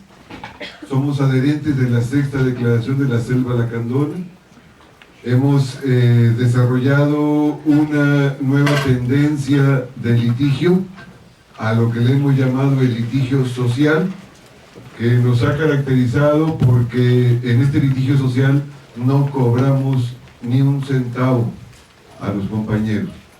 No los vemos a las víctimas, no los vemos como clientes, sino como compañeros de lucha. Así nos pasó en la huelga del 99-2000 del CGH, 998 presos que nosotros defendimos, 800 más o menos. Así lo hicimos con el caso Atenco en el 2006, así lo hicimos en el caso del 1 de diciembre del 2012, en donde hemos desarrollado esta nueva tendencia que yo quisiera se generalizara, en donde no queremos ser mercenarios de la justicia. Sin embargo, con esta idea del zapatismo y la 6ª Declaración, no reivindicamos el sistema jurídico mexicano, no reivindicamos ni siquiera la propia Constitución mexicana, porque sabemos que el derecho, las leyes, son el instrumento de las clases poderosas en contra del pueblo. Sabemos que el derecho es el instrumento para la represión de las clases populares en este país. Sabemos que el derecho, al ser creado por el Estado, tiene por único objetivo proteger los intereses de los dueños del dinero. Jamás las leyes han sido en favor del pueblo de México. Las leyes son un reflejo superestructural de la correlación de fuerza que existe en la lucha de clases. En la medida que en este país hubo una correlación de fuerzas favorable, por ejemplo, 1916, logramos una constitución que fue paradigmática a nivel mundial. La correlación de fuerzas favorable permitió establecer una educación pública, laica, gratuita, obligatoria, democrática, nacional, etc. permitió establecer la propiedad originaria de la tierra, de las aguas, los bosques, los hidrocarburos a favor de la nación mexicana, y permitió por primera vez el reconocimiento del derecho a la sindicalización y el derecho a la huelga de los trabajadores. Hoy, en este país, ha ocurrido un golpe de Estado constitucional, un golpe de Estado silencioso, en donde la gran mayoría de la población ha guardado un silencio cómplice inclusive. Un golpe de Estado que empezó con el Pacto por México y que culminó con la firma, con la promulgación de la reforma de los artículos 27 y 28 constitucionales. Un golpe de Estado que ha significado destruir la esencia del pacto social que se firmó en 1917. Si han roto este pacto social, si la Constitución mexicana dejó de ser lo que fue en 1917, hoy no siento yo ninguna obligación de reivindicar esto. Al contrario, tratamos de utilizar todo el andamiaje jurídico, todo el cuerpo de leyes de este país para usarlo en contra de nuestros enemigos. Estoy de acuerdo, y lo dije aquí, el desprestigio de la ONU y que la Corte Penal Internacional depende de la ONU. Y dije que podíamos inclusive estar pensando en que no íbamos a tener una respuesta favorable. Pero no tenemos hoy alternativa. O pedimos a la PGR que investigue a la policía, ¿no? Si pedimos al Ministerio Público que investigue a sus propios subordinados, bueno, entonces tendríamos como resultado lo que históricamente ha ocurrido en este país, la impunidad absoluta. No podemos confiar en un Estado que ha destruido el Estado de Derecho. Ustedes recordarán en el año 2000, el 1 de febrero del año 2000, se inauguró la Policía Federal Preventiva, tomando por asalto la Prepa 3 para romper la huelga del CGH. Luego el 6 de febrero entró a esta universidad la PFP para romper esta huelga.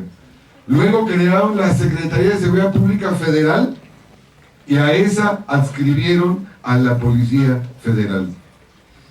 Sabemos que a nivel constitucional en México, en tiempos de paz, el ejército solo puede estar en sus cuarteles.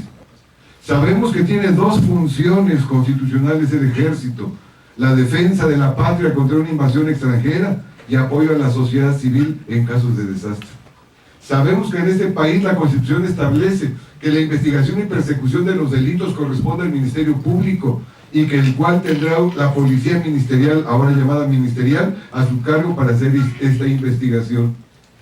Desde que entró el Ejército Mexicano y la Marina de Guerra en funciones de policía, hemos visto este baño de sangre que se ha convertido en un mar de sangre, desde el gobierno del imbécil en el año 2000 y luego pasando por el del otro imbécil, Calderón, que es de la Escuela Libre de Derecho, ¿no? Hemos visto el saldo delincuencial que ha tenido la participación del ejército en funciones de policía. Más de 150,000 muertos en ejecuciones extrajudiciales, más de 30,000 desapariciones forzadas en el periodo del 2000 al 2011, ¿no? Miles y miles, decenas de miles de casos de tortura y todos impunes.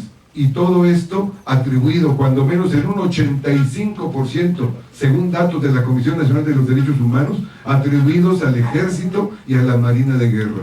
Desde que entró en funciones de policía el Ejército, las Fuerzas Armadas, es que hemos visto el crecimiento de este baño de sangre. La única forma de pararlos es arribar a un nuevo pacto social, una nueva constitución, que es a lo que nos convoca la sexta declaración de la Selva Lacandona. Y aunque la inmensa mayoría de la gente no lo sepa, muchos estamos trabajando en este camino sin reivindicar este sistema jurídico, verlo como un enemigo del pueblo y tratar de utilizar las propias leyes del Estado en contra de nuestros enemigos. Y repito lo que dije al principio, a título exclusivamente personal y hablando de la cuerda en la casa de la Oca.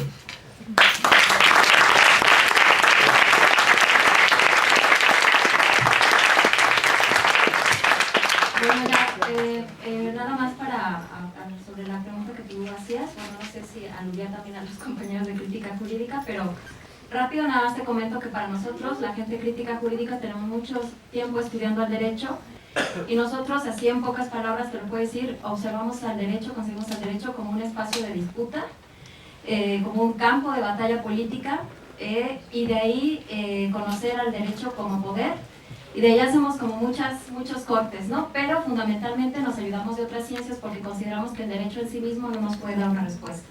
Hay que buscar una respuesta con otras ciencias y no solo eso, sino que siempre en la idea del derecho como una construcción social. Y bueno, pero como este foro no es para hablar de nosotros sino de los compañeros, no sé si ustedes quieran comentar algo más, ¿no? ¿Alguien más que quiera comentar? Buenas tardes, compañeros. Bueno, dándoles la bienvenida. Soy estudiante de la Facultad de Derecho. En una clase se retoma el tema de, bueno, en particular ustedes que tú lo viviste, que al momento de que estaban voteando, estaba el discurso de la esposa del gobernador, del presidente municipal. No sé si me pudieras aclarar este punto, porque es pertinente y de ahí es el debate que hay respecto a la agresión que ustedes sufren.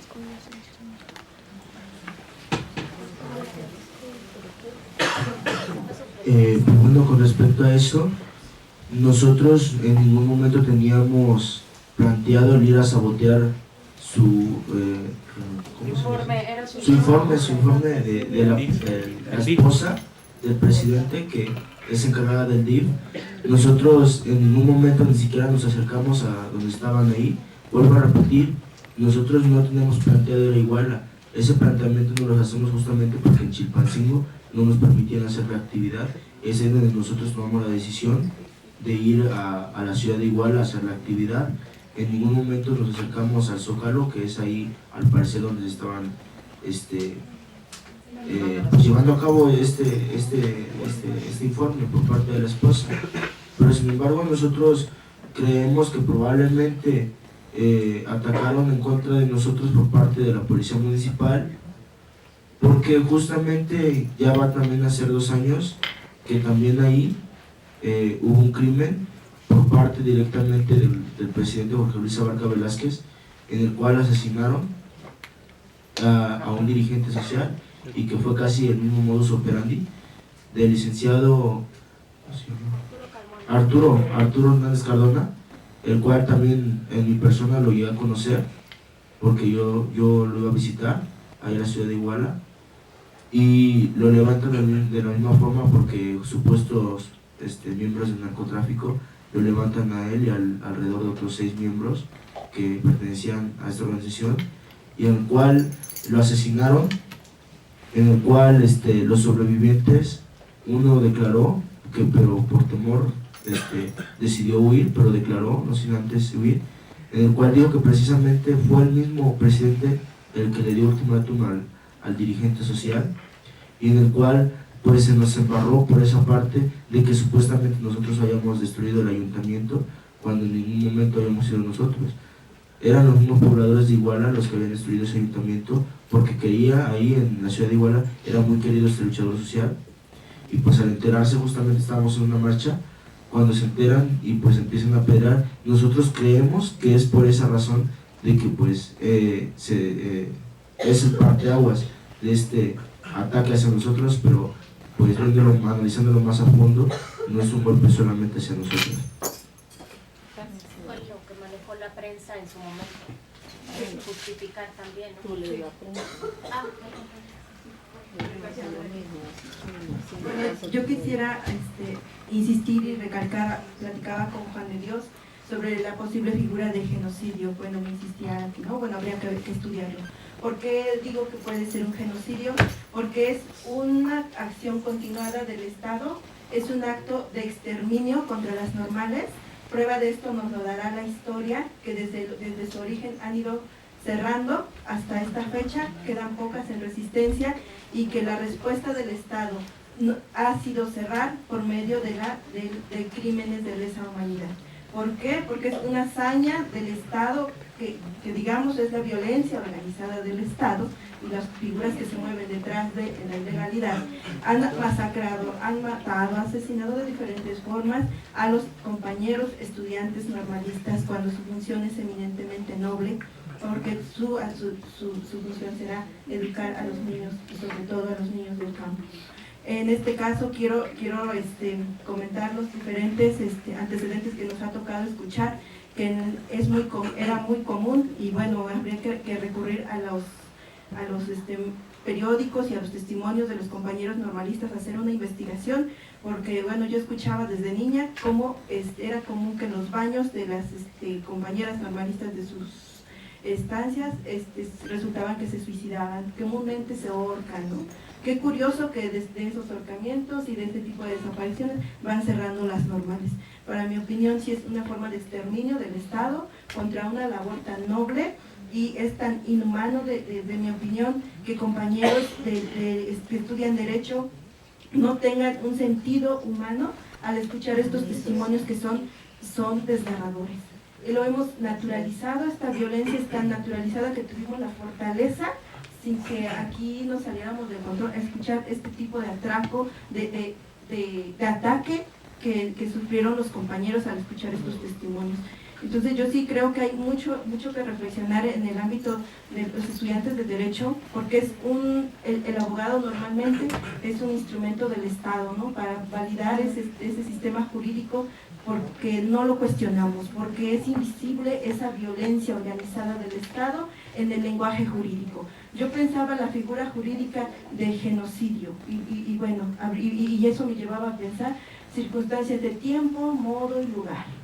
Bueno, circunstancias de tiempo, modo y lugar, dirían, está fuera no es genocidio, pero si analizamos la historia, ha sido constante al grado que han cerrado cada una de las normales con un buen costo de sangre y de personas, estudiantes que pudieran ser cada uno de nosotros, pudiéramos haber sido uno de nosotros, a quien le sacaron los ojos, a quien le quitaron la piel de forma viva, y que no despierte las fibras más sensibles de cada uno de los estudiantes de Derecho, es ese grado de enajenación y de naturalización. Y a mí me da vergüenza venir a discutir sobre figuras jurídicas. Siento vergüenza de hablar de circunstancias, tiempo, modo y lugar, del modus operandi de la violencia organizada del Estado. Siento vergüenza porque soy abogada, y porque conozco la técnica, y porque estudiamos la teoría, y porque tenemos brillantes investigadores, sobre todo en la UNAM, que son muy ejemplares en materia del derecho positivista, pero que sale de la realidad cuando escuchamos aquí al compañero, y es algo tan grave el saber que le quitaron los ojos en vida a un compañero estudiante, que pudo haber sido yo, que pudo haber sido ustedes, su hijo, su padre o su hermano. Le arrancaron la piel, y que no hay una fibra de sensibilidad de los grupos, incluso de investigación, de los grandes académicos tan reconocidos que están estudiando el derecho, y de ahí nos cuestionamos. ¿Cuál es su función? ¿Qué no será esa forma de educación, de invisibilizar el derecho para seguir reproduciendo esa ideología que estudiamos y tratamos de revelar en crítica jurídica? Es seguir ocultando esas relaciones de poder, es seguir ocultando y seguir sosteniendo el poder para preservar la pequeña élite sobre los demás, y los abogados ser unos títeres y unos instrumentos del Estado. Son mis comentarios. Bravo. Bueno, de manera muy breve, porque ya hay cansancio. En México yo creo que vivimos desde hace un tiempo en estado de excepción permanente.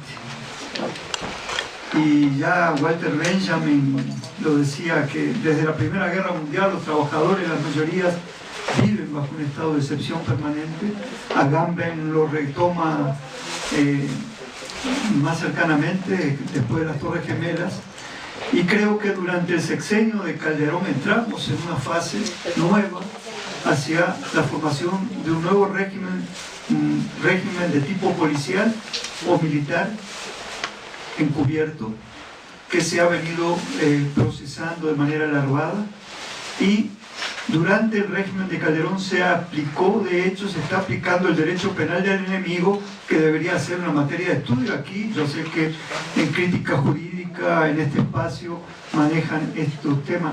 Justamente los muchachos y las muchachas de las normales rurales son tratados bajo el derecho penal del enemigo, que es de raigambre neonazi, ¿no? Es decir, ese es el que se aplica contra los que están también en Guantánamo y en otras cárceles clandestinas.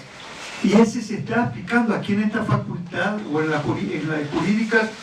Se ha defendido por algunos que son hoy jefes de gobierno aquí en la capital la aplicación del derecho penal del enemigo. Entonces, esto es parte del contexto, ¿no? La pregunta que hacía la compañera es parte de otra conferencia, no tiene que ver con los compañeros, pero yo lo que quiero decir es esto con respecto a la otra pregunta. Cuando los compañeros salieron de la normal, los compañeros, cuando van a votear justo el día en que hay una actividad de la esposa del presidente municipal, todos los servicios del Estado en el marco del Guerrero Seguro están siendo vigilados por todas las estructuras de la seguridad del Estado. Ahí hay sí, un batallón de fuerzas especiales que se dedica a la inteligencia. Ahí están los agentes de CISEN, como pueden entrar acá en la sala. Es decir, yo lo que pido es que se utilice el sentido común para saber que esta es una operación de Estado y que si no actuaron, claro que si se llevan a 43 muchachos, ¿cómo nos va a saber la inteligencia policial y militar del Estado de Guerrero y a nivel federal quién se lo llevó, cómo lo fueron pasando? Por eso yo hablaba que hay una operación de Estado que trata de canalizar los hechos hacia el crimen organizado y las fosas comunes de manera perversa.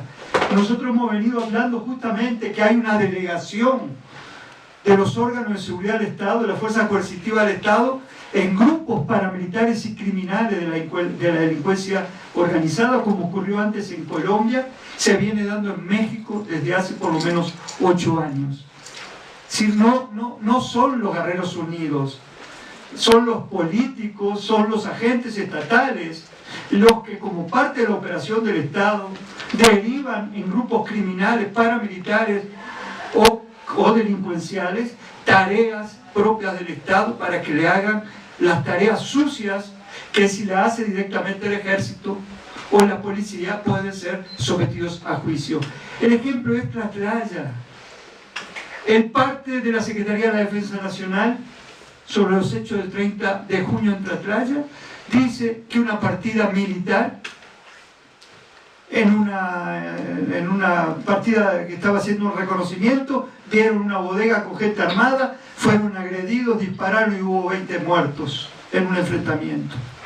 Cuando yo leo ese comunicado, comunicados como ese durante el gobierno de Calderón, leí 20, 30, es decir, durante todo el sexenio pasado, los militares, la Marina de Guerra, la Policía Federal, estuvo exterminando bajo la pantalla de la guerra entre sicarios, la guerra entre cárteles, estuvo asesinando, ejecutando de manera sumaria a decenas, a cientos de mexicanos. ¿Por qué dije yo antes que la Secretaría de la Defensa mintió? Porque eso fue lo que dijo el parte al otro día. Y como hubo presión de Estados Unidos, porque es Estados Unidos el que está presionando al gobierno de Peña Nieto para que se esclarezca lo de Tlatlaya, la Sedena tuvo que dar marcha atrás y reconocer el hecho. Pero ojo, Estados Unidos no está presionando por los derechos humanos. Estados Unidos está presionando porque cuanto más débil tenga a Peña Nieto y al gobierno mexicano, más concesiones le va a arrancar al gobierno mexicano.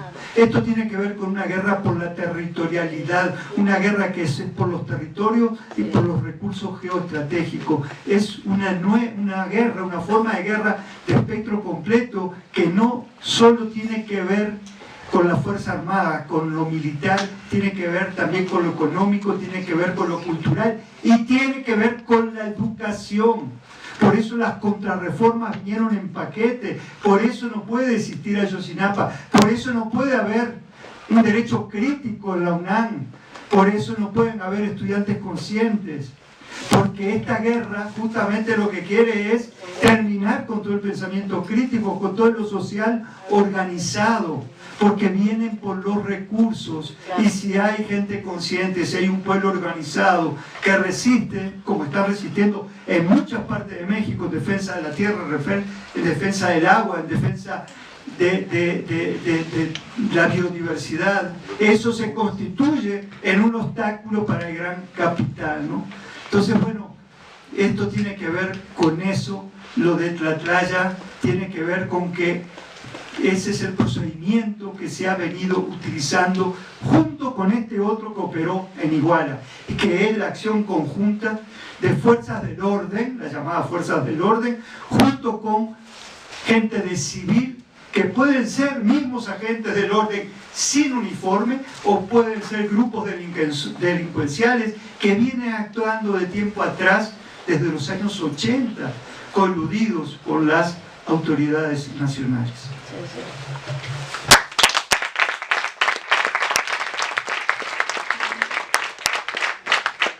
Bueno, pues agradecemos mucho la disposición de todos los ponentes, ¿no? Sobre todo de los compañeros que pues están sin dormir y corriendo y con tantas actividades, y se tomaron un tiempo para venir a informarnos. Agradecemos a los ponentes, al profesor Facio, a Juan de Dios y a la profesora Socorro Apresa. Mil gracias, profesora. Estuvimos buscando en toda la universidad un aula desde que se dieron los hechos y la vinimos a encontrar en donde menos esperábamos, que era la Facultad de Derecho de la UNAM. Muchas gracias a todos.